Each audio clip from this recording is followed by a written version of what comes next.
I think it probably started with their understanding of the Constitution, that what was being proposed was a violation of citizenship rights, that you can't,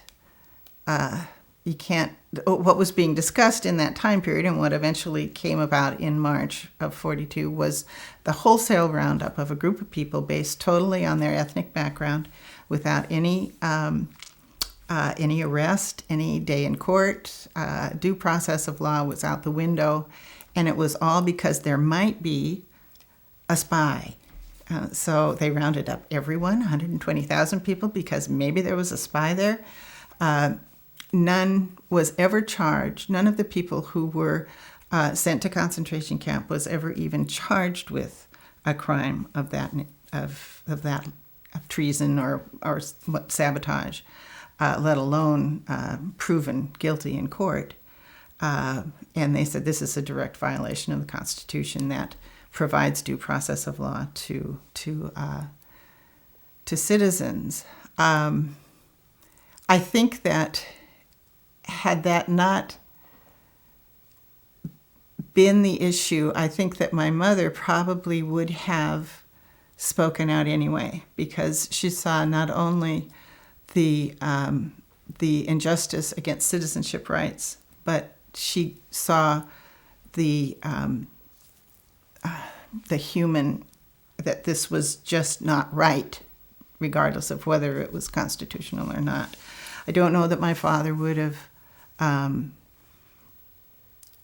been as adamant if the constitutional issue hadn't been there. I don't know. That was his background, it's just we're all the product of our upbringing.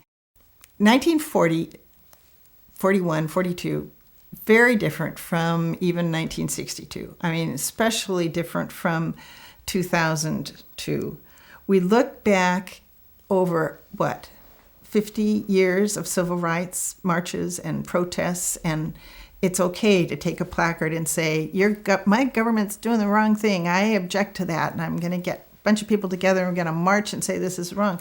Nobody did that in 1940. Nobody did that. And especially in the time of war, to say the government's doing this wrong. You just didn't do that. Everybody was very patriotic. It was the good thing to be patriotic and to accept what your government said. And the press went along with that. I mean, they didn't show Roosevelt on crutches. They didn't show Roosevelt in his wheelchair. They showed him after he was propped up at the podium, looking like a healthy man. So it was a different time. And my parents were part of that. They supported their government 100%. It was very, very difficult for them to believe that Roosevelt or the government would ever agree to this wholesale roundup of citizens. And the way that 9066 was presented, it was so vague, and at the same time, there were other announcements coming from the government saying, well, of course, the Japanese Americans are the first, but the German Americans and the Italian Americans certainly will be. I mean, there were statements put out that they were also going to be.